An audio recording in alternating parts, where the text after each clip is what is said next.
preserving.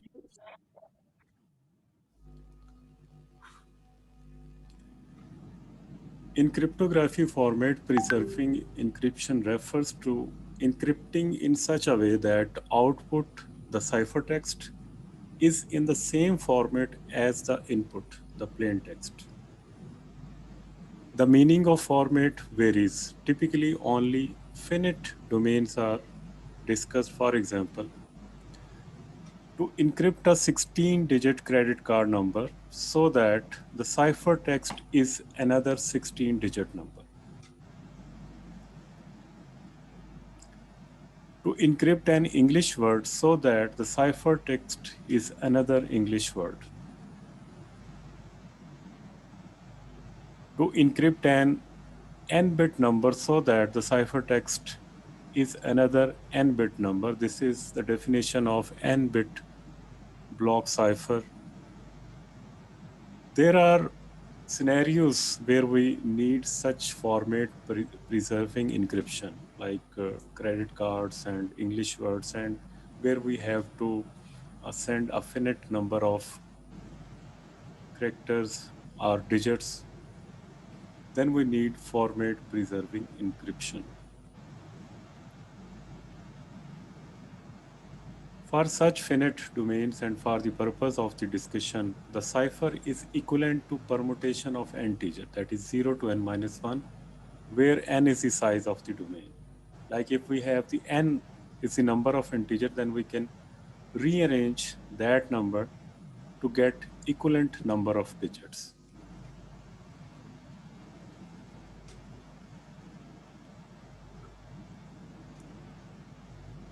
There are motivations behind such type of encryption, like one motivation is to use FPE comes from the problem associated with integrating encryption into existing application,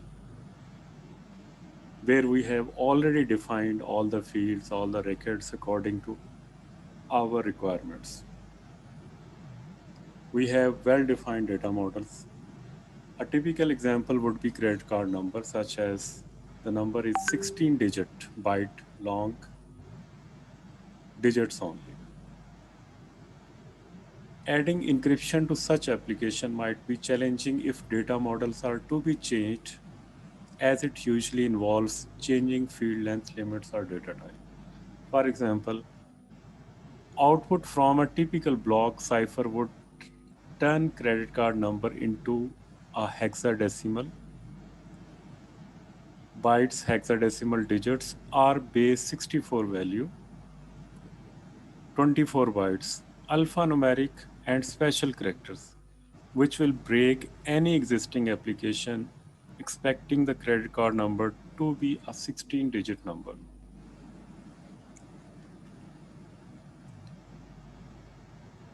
Apart from simple formatting problems using AES 128 CBC, this credit card number might get encrypted to the hexadecimal value like this value. In addition to the problem caused by creating invalid characters and increasing the size of data encrypted using the CBC mode of an encryption algorithm also changes its value when it is decrypted and encrypted again. Because we have discussed earlier in CBC mode, uh, in this mode, we cannot expect same ciphertext from the repeating code of blocks, from repeating plain text.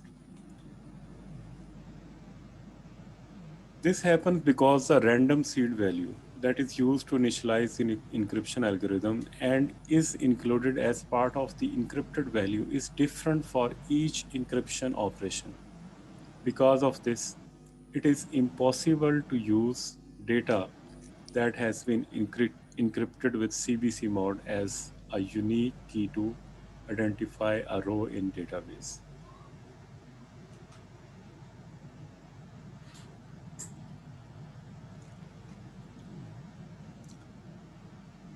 Format preserving encryption attempts to simplify the transition process by preserving the formatting and length of the original data, allowing a drop in replacement of plain text value with their ciphertext in legacy application. For example, as we have discussed, credit card consists of 16 decimal digits.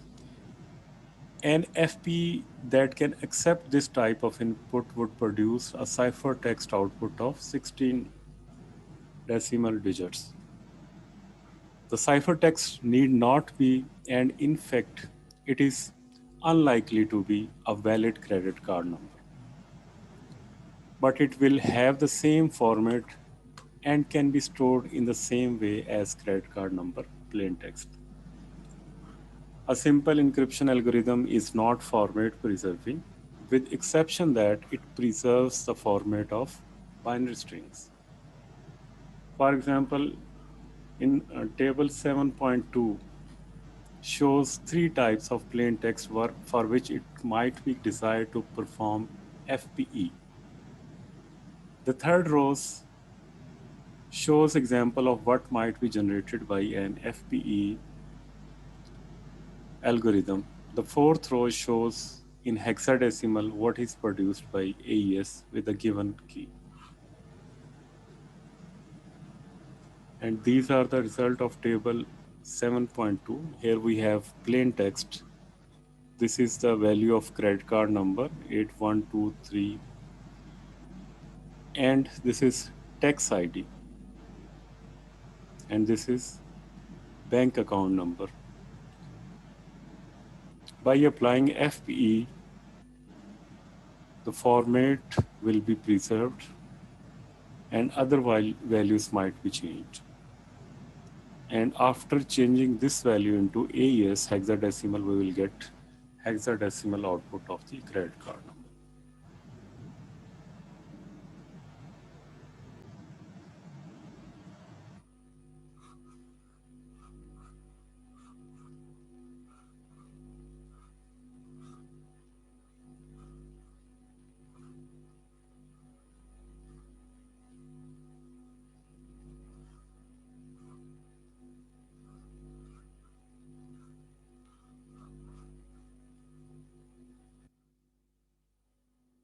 Preserving encryption को format preserving encryption ऐसी encryption है जिसमें हम चाहते हैं कि कोई जो टेक्स्ट जो हम इनक्रिप्ट करें या कोई नंबर हम इनक्रिप्ट करें तो उसका फॉर्मेट वही रहना चाहिए जो पहले था। इसमें हमने देखा कि जिस तरह एक क्रेडिट कार्ड है तो क्रेडिट कार्ड में 16 डेसिमल डिजिट्स होते हैं और हम चाहते हैं कि जब इसको इनक्रिप्ट करें तो हमारे पास जो वैल्यू आए वो 16 डिजिट्स की ही आए। और मोस्ट लाइकली हम ये भी चाहते हैं कि वो कोई वैलिड क्रेडिट कार्ड नंबर ना हो, ताकि उसको कोई in between transmission and reception कोई उसको हैक भी करता है तो उसके पास वैलिड कार्ड नंबर ना जाए, बल्कि जब वो डीक्रिप्ट हो तो अगेन हमारे पास जो है original credit card number receive हो जाए। तो इसमें बहुत से चैलेंजेस हैं जिनको देखना है कि ये जो फॉर्मेट कैसे हम प्रिजर्व भी कर सकते हैं और इसमें क्या क्या चैलेंजेस हैं।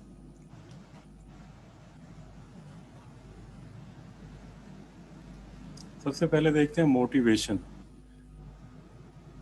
FPE facilitates the retrofitting of encryption technology to legacy application where a conventional encryption mode might not be feasible because it would disrupt data fields pathways.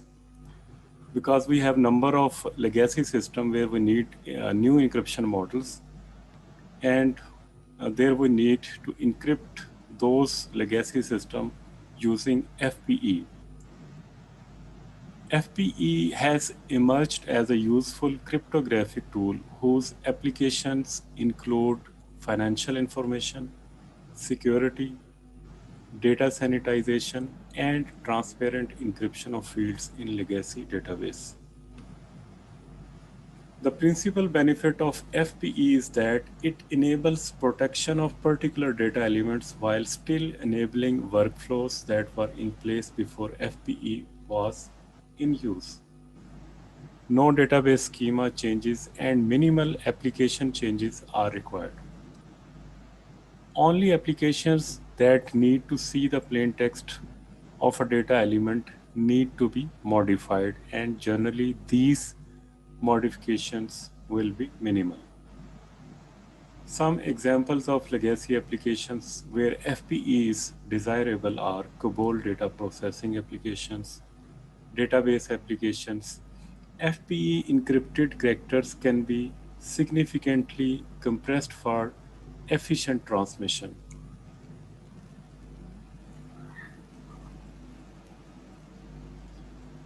FPE facilitates the retrofitting of encryption technology to legacy application, where a conventional encryption mode might not be feasible because it would disrupt data feeds pathway.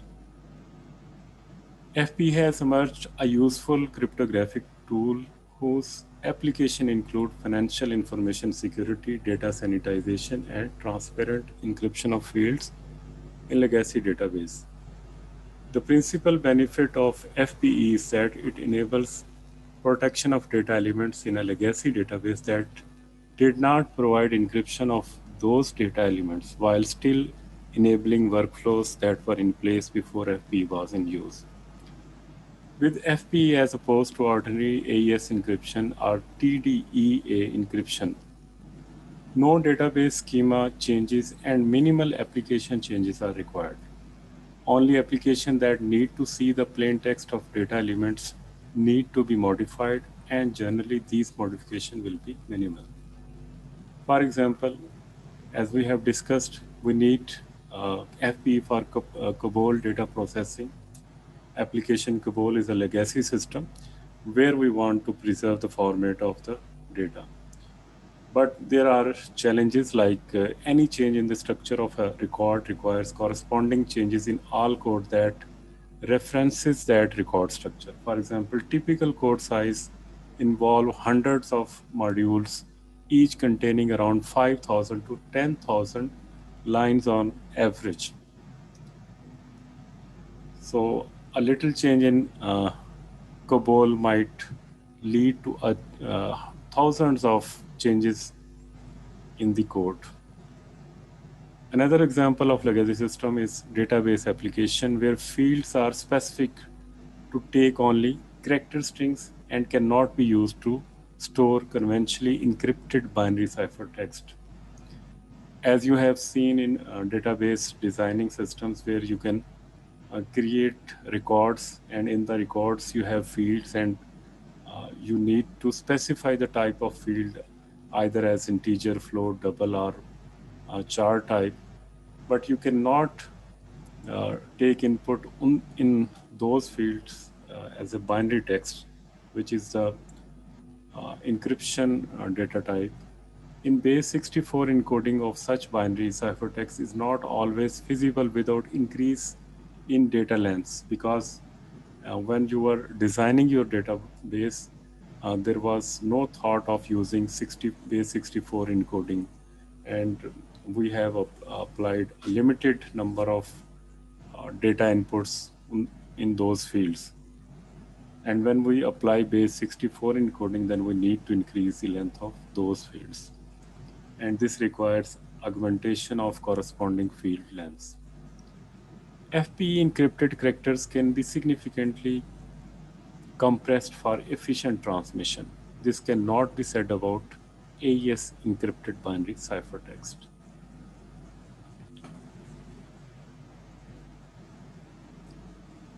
We have a need to apply format preserving encryption, but there are difficulties and challenges in designing an FPE scheme.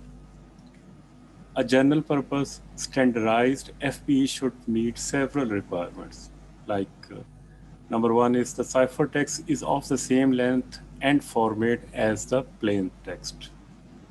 Because we have limitation, as we have already defined the database and length of field sizes, that is why we cannot change those lengths.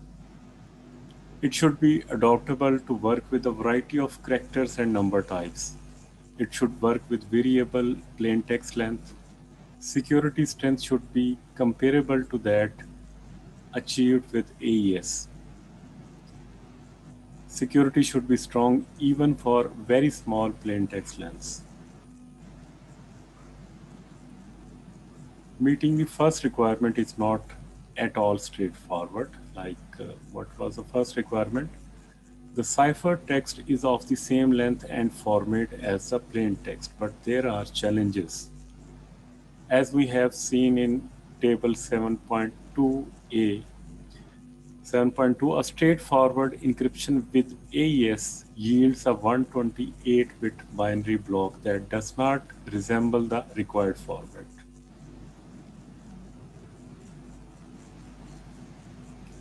As we have seen that after applying AES, we have 128-bit hexadecimal block, which is not as equivalent to the plain text or FPE format. Also, a standard symmetric block cipher is not easily adaptable to produce an FEP. Second difficulty in designing an FPE is that some of the input strings are quite short, but we need a security level of AES, which is 128-bit. For example, consider the 16-digit credit card number. The first 6 digits provides the issuer identification number. First digit identifies the issuer identification number, which identifies the institution that issued the card. It could be university, college, or bank. Credit card. So the first 6 digit would refer to the bank name. The final digit is a check digit to catch typographical errors or other mistakes. The remaining 9 digits are the user's account numbers.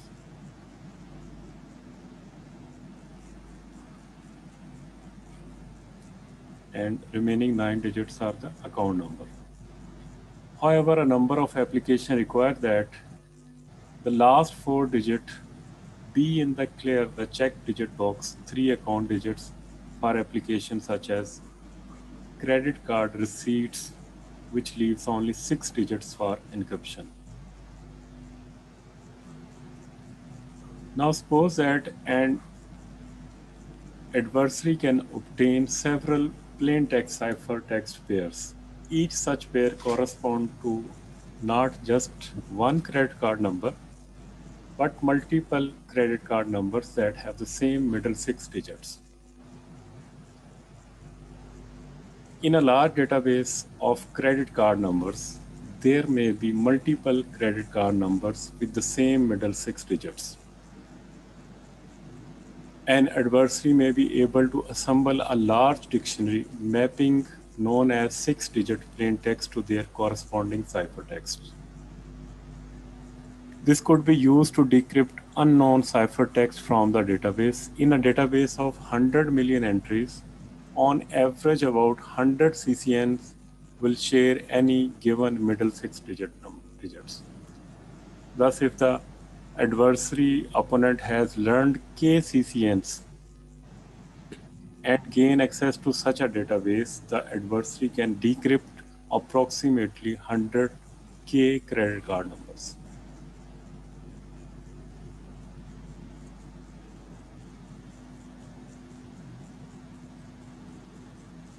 The solution to this second difficulty is to use a tweakable block. तो हमने last देखा था कि हम tweakable cipher को कैसे use कर सकते हैं. For example, the tweak for CCN could be the first 2 and last 4 digit of the CCN. We can use first 2 and the last 4 digit of CCN. Prior to encryption, the tweak is added, digit by digit mod 10, to the middle 6 digit plain text, and the result is then encrypted. And in this way, we can hide the repeating information of these 1, 2, 3, 4, 5, 6 numbers. Two different CCNs with identical middle 6 digits will yield different tweak input and therefore different ciphertext. Like we have a credit card number 4012881234561884.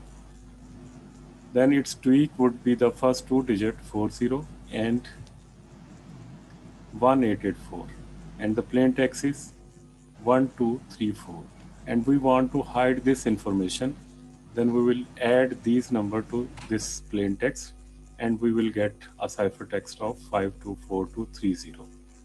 And again, we have a credit card number 510510, and this is repeating numbers 123456, and the last four digits 6782.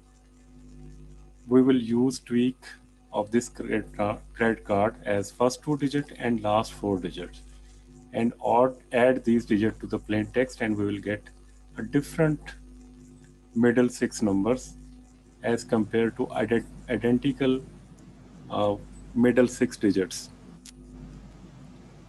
Two CCNs with the same middle six digits have different tweaks and therefore different value to the middle six digits after tweak is added. And in this way, we can hide the pattern in this credit card number.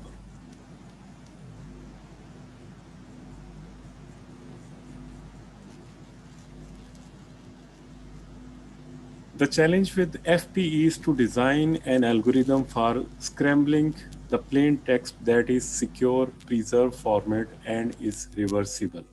As we have seen in the case of credit card number, we have successfully hide the pattern and we have scrambled the data and preserved the format. And this challenge is required for number of legacy systems. Several approaches have been proposed in recent for FPE algorithms. Most of these proposals use a Feastel structure.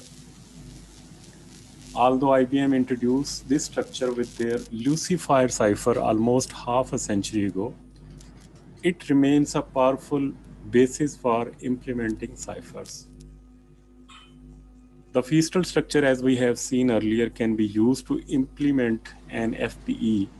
Three specific Feastel-based algorithms that are in the process of receiving NIST approval. We have a figure labeled as 7.2. It shows that the Feastel structure used in all of the NIST algorithms, with encryption shown on the left-hand side and decryption on the right-hand side. The structure in figure 7.2 simplifies the presentation. It is untwisted. As in the original Feastel structure, in the last round, we will swap the two halves. Not in this figure, we have not illustrating the swap that occurs at the end of each round. And this is the input plain text. We are starting from round 0. This is A0 and this is B0, and we are applying F function and then adding it. Then we have round 1 up to round R-1. After all these rounds, we will get output ciphertext. In the right hand side, we have a decryption process. It is reverse in the direction, but there are two differences. The addition function is replaced by a subtraction function. This was the addition function, and here we have subtraction function. That is inverse. Number two, the difference between encryption and decryption is the order. The order of the round indices is reversed. To demonstrate that the decryption produces a correct result, figure 7.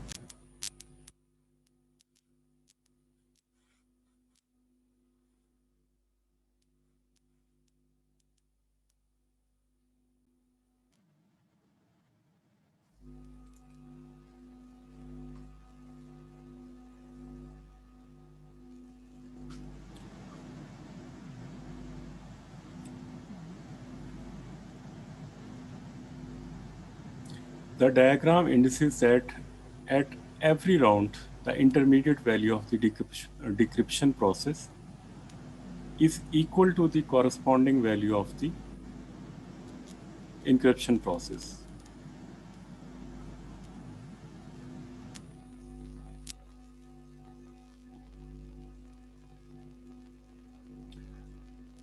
Now let's discuss character strings and how they are going to be present in all FPE algorithms.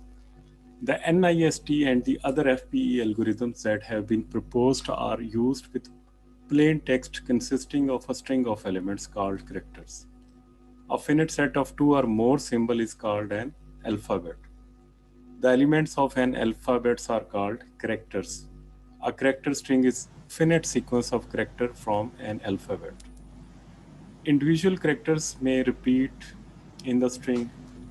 The number of different characters in an alphabet is called the base, also referred to as the radix of the alphabet. For example, the lowercase English alphabets A, B, C up to Z has a radix or base of 26 because there are 26 alphabets in the English lowercase letters.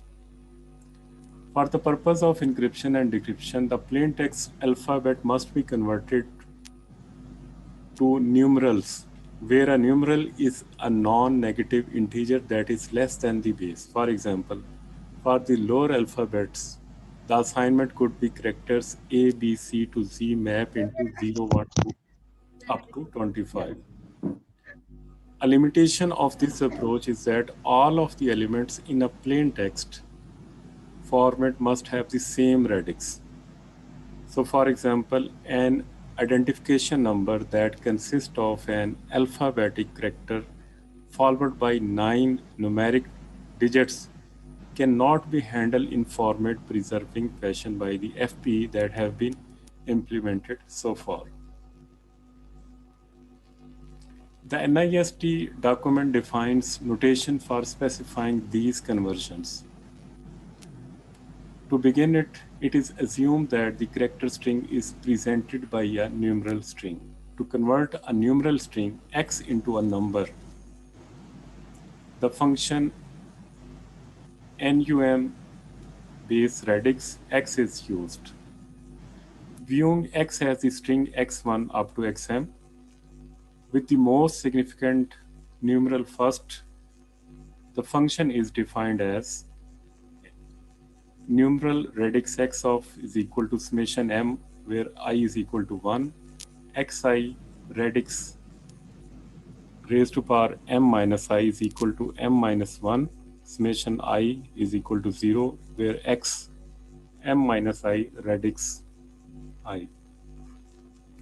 Observe that 0 is less than equal to numeral radix x, where numeral radix x is less than radix m, and that 0 is less than equal to xi less than equal to radix. These are the notation and parameters used in FPE algorithm, where s converts an integer into a byte string. It is the string of s bytes that encodes a number x with 0 less than equal to x and x is less than equal to 2 raised to power 8. The equivalent notation is string 2 raised to power 8 as x, where length of x, length of the character string x, and numeral radix x converts string to numbers. The numbers that the numeral string x represents in base radix with the most significant character first. In other words, it is a non-negative integer less than radix length of x whose most significant character first representation in base radix is x. As we have seen in the set of small letters of alphabets, where is the total length is 26 and its equivalent numeral radix x would be 0 to 25.